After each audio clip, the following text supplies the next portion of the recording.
Splendid. Was it a Nigerian government that brought it? On the issue of insecurity, members of the minority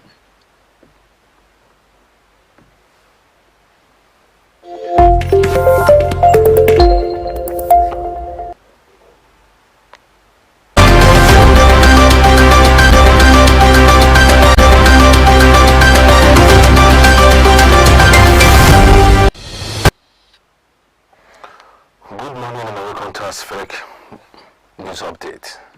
My name is Bola Ahmed. With me in the studio is our regular Mustafa Abdulmalik. guest, Mustafa Admalik. Yeah. How are you, sir? I'm good. And you? I'm okay. Okay. Please, Kai, I would like to, for those of you that joined for the first time, I'd like to join our social media handle. Our social media handle are Aspheric on Instagram, Aspheric News on Instagram, Aspheric News on Twitter, official Aspheric News on the Facebook, then Aspheric TV on our YouTube. Please do not forget to subscribe on our YouTube channels to get notification and update anytime we are live on our channel. Before we continue with our morning update this morning, I would like to bring you a special report from one of our correspondents who toured the city of Abuja to get a clip of response from the PDP National Assembly caucus, which give PDP National Assembly caucus, which give the president ultimatum on insecurity and also insist on impeachment. Let's watch and see. Please stay tuned. caucus in the Senate has given President Muhammad Buhari 6 weeks to end insecurity in the country or face impeachment. The minority leader of the Senate, Senator Aduda Phillips, told newsmen that President Buhari will be shown the way out if he doesn't handle insecurity in the country. The PDP reps caucus also set to join their counterparts over the 6 weeks ultimatum given to President Buhari. The minority leader Ndudi Elumelu made this known on Thursday at the National Assembly complex in Abuja. Nigerians spoke to Aspheric TV on how they feel about the impeachment plans by members of the National Assembly. It's long overdue, if I may say. Buhari has spoiled this country. This country is at a state of quagmire now. It is already dying. So if a Senate has moved for his impeachment, I believe it's a step in the right direction and it should be done as quickly as possible. They should move the motion as quickly as possible. Anything possible they can do to make sure he's impeached, they should do it as quickly as possible. It's not the right thing. Rather, they should call his attention to the insecurity in the country and then give him a way out. In a situation where he cannot go by their ways, then they can send him a warning. After that, they give him a query. After that, then they can take any action deemed fit. That is my own way of the way I look at it. Okay, the move by the Senate yesterday is a move that is long overdue by the virtue of the fact that I'm a citizen of Nigeria. With what is going on around us and what we've experienced in the past years, this impeachment was supposed to be done long time ago because the president, by the virtue of the constitution, it is his primary duty to protect the lives and property of every Nigerian. But what we're experiencing now as a nation, the economy is breaking down. The security apparatus is not stable. And to me, I think the situation of Nigeria has gone beyond that. There are several issues we need to look at. But impeaching the president, if that is the solution, but which I doubt, but if they think there are those in the house and they know what is going on in the system, they think impeaching the government, the president, and put the right person will solve the solution. Why not? Nigerian interest is more important and bigger than any other individual interest. The Senate is the impeachment is long overdue. He was supposed to be impeached in a Senate climb. People like Buhari are not even supposed to be president. So it's long overdue. For more news updates, please subscribe to our YouTube channel and follow us on all social media platforms. From the Federal Capital Territory, I am Amini Insibi Clifford for Aspheric TV. Welcome back. Let me begin with one question to you this morning before we go to our morning newspaper daily update on the newspaper headlines. Why would opposition calling for an incumbent governor to be impeached? Well, you know, as a part of the government, you don't expect somebody to score himself. It's only the public opinion that will now decide to say, look, they will give the pass mark to say, okay, you have performed. So, and it's the duty of the opposition to checkmate no matter what. Whether a sitting government is like performing to up to 99%, the opposition must do their own work of saying, okay, step down. Because of you are not performing well. And so that is their work. They must do it. So do you think that some of Nigerians who are actually saying that someone said if they have opportunity to do it as soon as possible, they should just do it?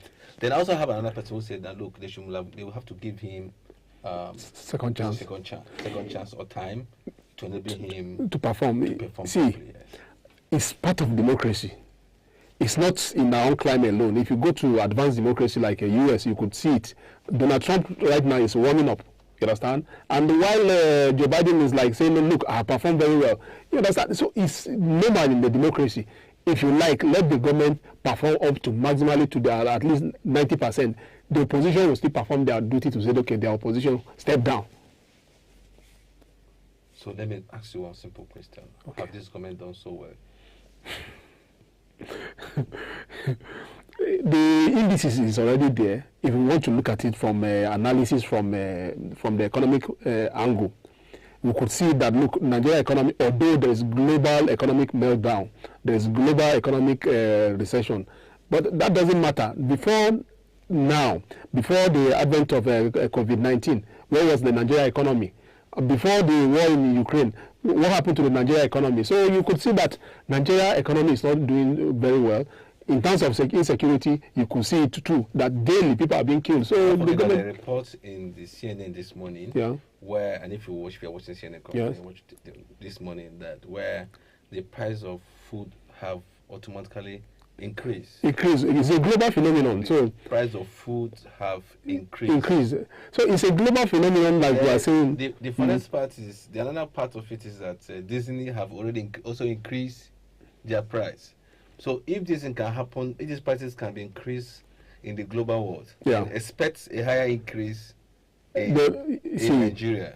Dr. Israel, there's no way that we could look at it from whatever angle that we're looking at it from. From 2016 till now, Nigeria has been grappling with issue of economic crisis, economic problem. No matter how we see it, the GDP growth rate has never stepped beyond 3.5%. That is the highest that the current administration has been able to achieve since they came to power in 2015.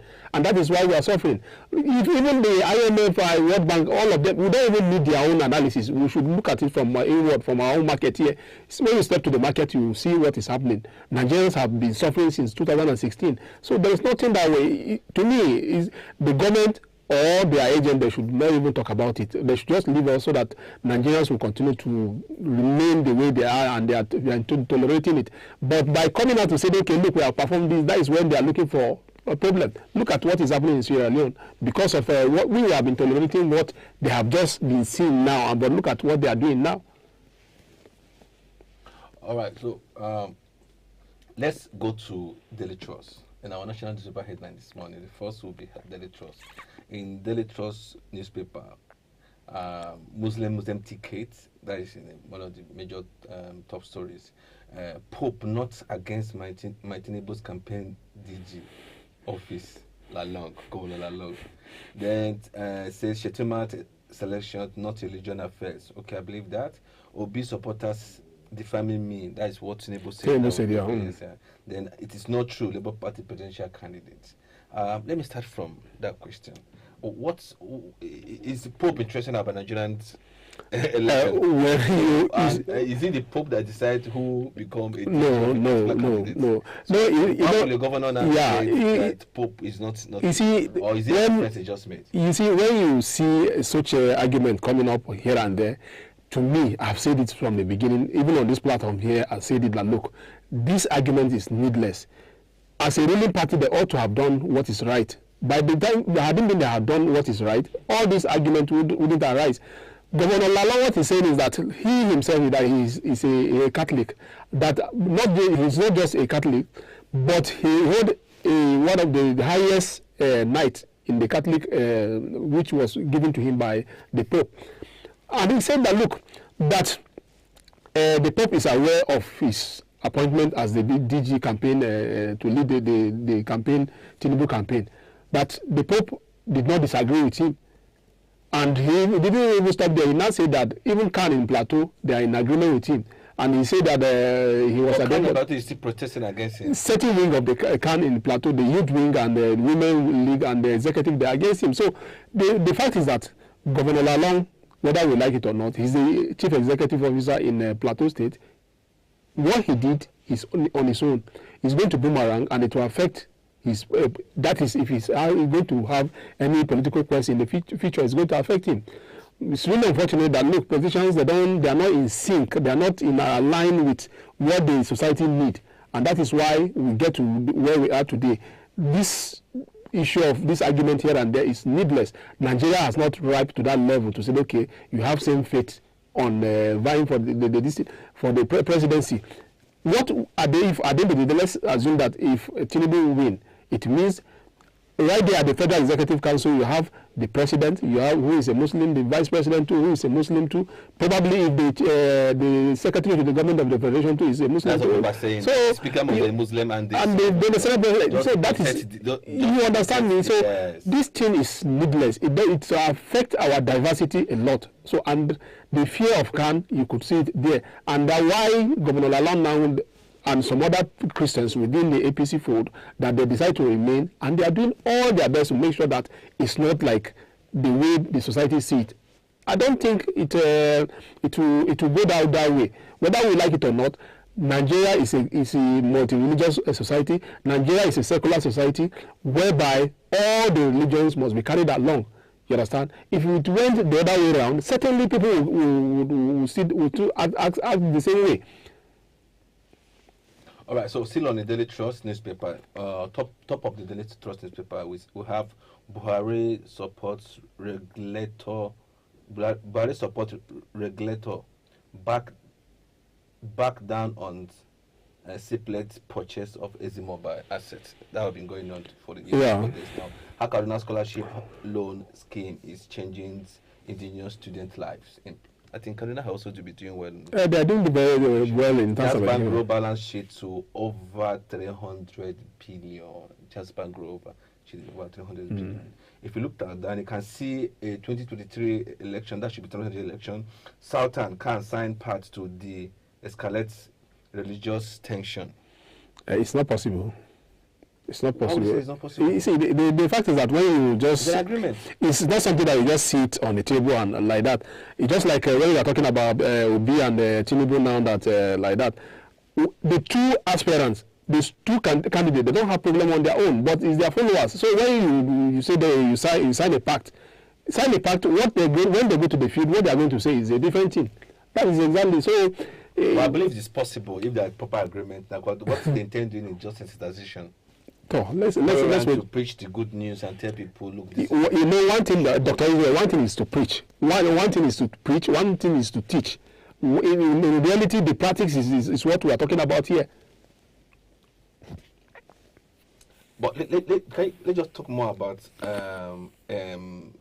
Kenyan presidential election. What do you expect? Because even in the newspapers, we're also having early signs there's a tight presidential election. Yeah. It looks as if there's more transparency. You see, what's the difference between... And also CNN yesterday said that Kenyan election is the most expensive election in the world. Yeah, it's well. That is one of the the most expensive. Yeah, in the world. Why?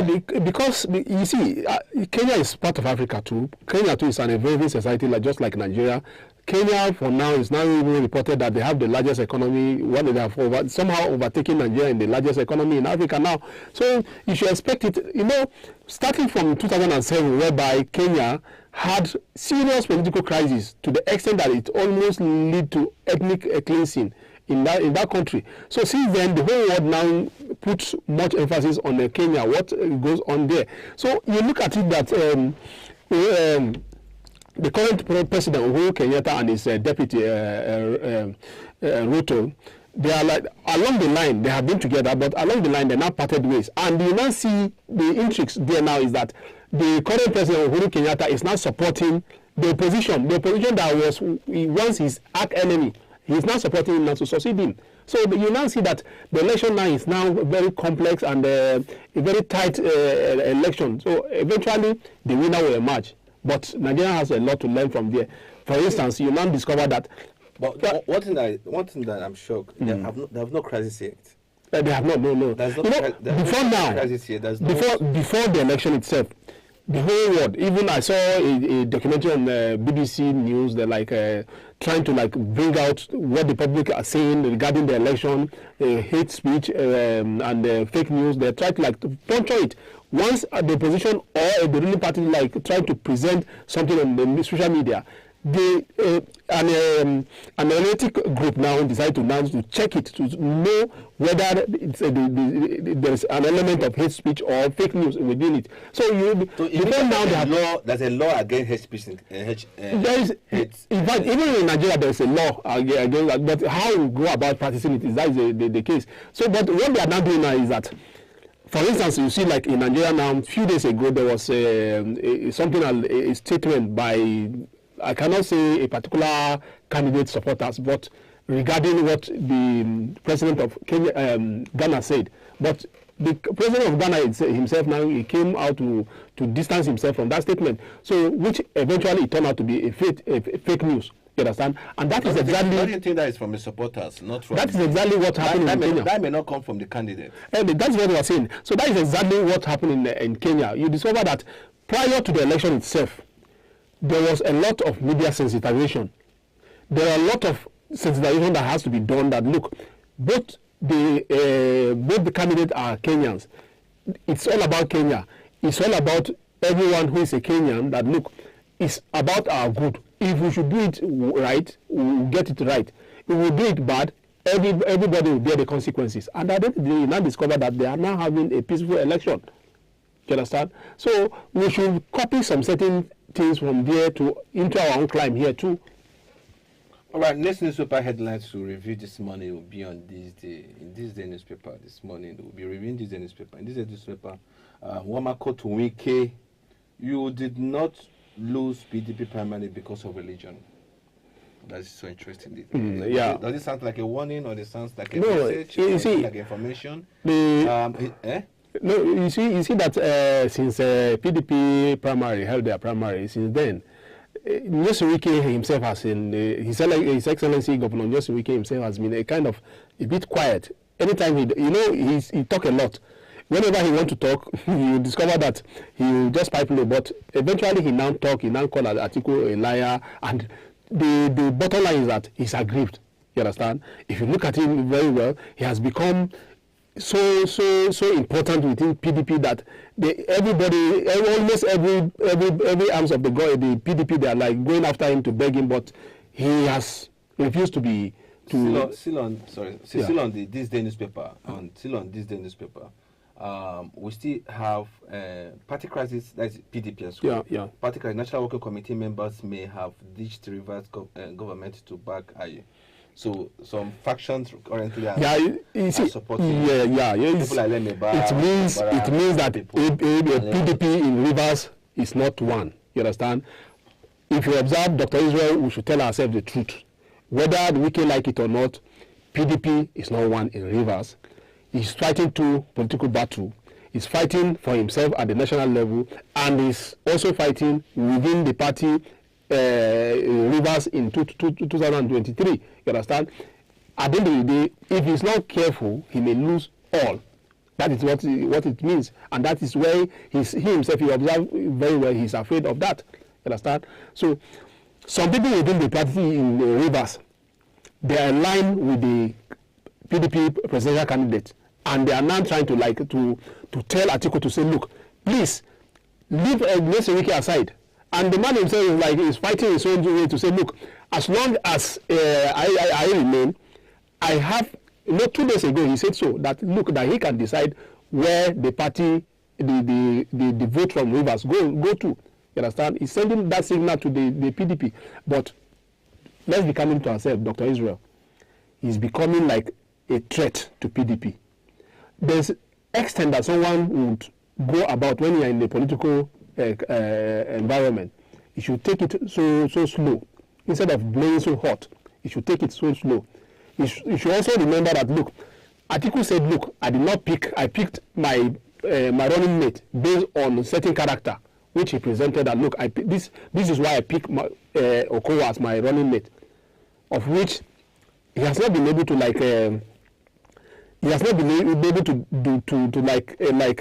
disprove what Atiku said. So that is why he must talk less. If I were him, I would work with my party, because these people are saying, look, I'm acting on like a governor. You understand? Let me act like that person of that status. Instead of talking too much, you talk less. Instead of attacking you understand? So Governor Nyeserike, he's a governor. We should call him. He's a chief executive officer of the governor of the state. But to some extent, what is happening from Rivers is not a sharing news. Well, I was also have still on this day newspaper. We cannot return Rivers to bitterness. Abi tells Wike, and if you look down, they say again, terrorists free 7 more abducted children. Yeah, from a family. That's a good news. Yeah, for from a whole family. I saw it yesterday. I almost wept, because a whole family, children and the grandchildren, their mother too, all of them have impact. This terrorism is becoming one too much that is heartbreaking. You understand? It's heartbreaking. It's one of these reasons that, look, that there's no way that Nigeria will talk. In terms of infrastructure, the President Muhammad Buhari administration has tried what. When we are talking about infrastructure, life first before infrastructure. You understand? And that is why Nigerians are not giving him that pass mark to say that he has done anything. Forget about the economy. You cannot move from here to here. Look at what happened in Owo. That one is there. Then you have on daily basis, people are being killed. A particular family like this, they are traveling, being packed. All of them are just go like that. Well, we should commend them. Let's go. Let's check leadership newspaper. In the leadership newspaper, we have this coming from Ome, governor of Ebonyi State. He said federal government can't borrow 1.3 trillion to meet ASUU demand. What's the position on that? My position is very clear. Unless we have a law that will outlaw any public servant, public officer from sending their children overseas for school, if we don't have that law, there's no way. How much is he saying that 1 trillion is too much? ASUU is not saying that, look, give all that money at once. It's something that they can agree on to say, okay, we are releasing in trenches. You give them like 1 billion now, 2 billion now. Next time you can spread it for the next 10 years. You understand? So, but they are public officers. They should stop talking, because instead of talking too much by adding fire to the already burning fire, they should look for a way of mediating their intervention that will lead to ASUU calling off this strike, instead of like poking at ASUU. That is exactly what they are doing now, by talking and poking at ASUU. That's, look, we cannot do this. You understand? It will not help us. Look at the children. They are at home for the past 5 months. People have children are at home, no school, nothing. The parents, they are worried. They should look beyond that. They should look for how to solve this problem, instead of adding too much through their unguided remarks. All right. So if you also read down on the Daily Trust news, leadership newspaper, you will see another headline: Just Bank Finance 3,000 housing in 10 years. Just Bank Finance 3,000 housing in 10 years. Then a big story there, 2023, Tinubu will be on rampage over supporters' utterances. We will discuss about that. Yeah. Call them to order APC presidential candidate, tell Labour Party flag bearer. Says Biafrans, obedient members are birds of a feather. It is height of mischief to link my supporters to separate. Obi, Pope has not told me to reject APC campaign DG appointment. Lalong. Plateau government emerges the best peaceful northern APC Christian stakeholder. What is your take about all this? It's still.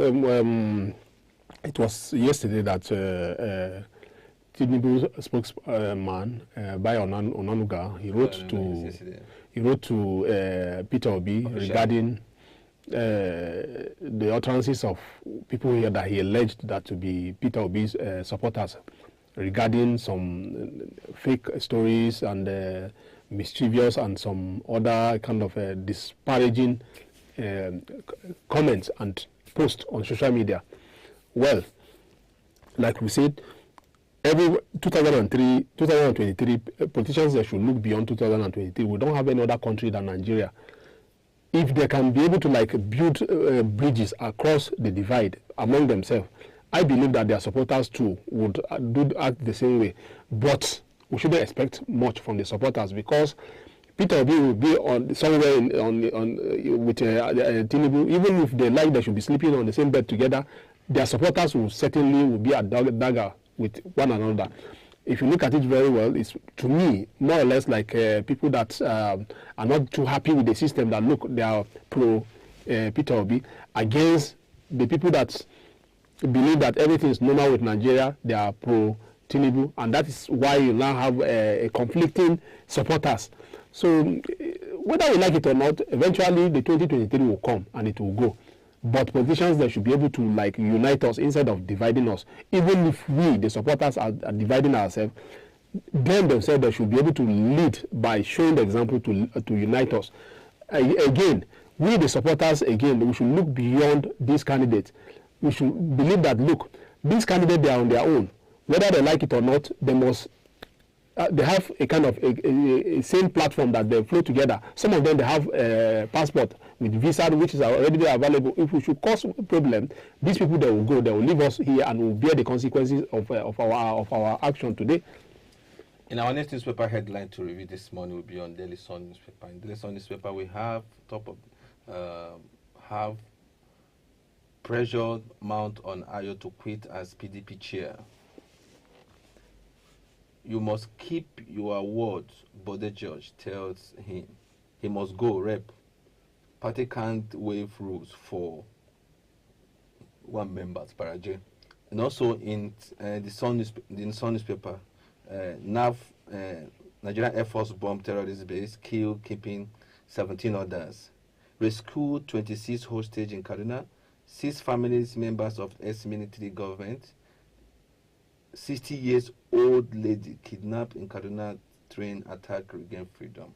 So pity. 60 years old. Yeah. That's very pity. What is your take about all of this, please? You see, the pressure on Ayu to step down from. I believe that it can be ringing. Yeah, it's part of it. Was it that agreement with him and the Vice Governor? No. You see, as a chairman, and also for all the presidential candidates must have approached him in different ways. You see, there have been different promises for a gentleman agreement. You understand, whether we like it or not, whether there was an agreement between Atiku and Wike or anywhere, but common sense should also tell Atiku that, look, he is from the north. Iyechayu, the chairman of the party, is from the north. The BOT chairman of the party too, Walid, is from the north too. So everything cannot come from the north. Ordinarily, Iyechayu and Atiku, they should be able to reach an agreement to say, look, since the presidential candidate is from the north, you step down. You understand? Give way to the party chairman to come from the south. You understand?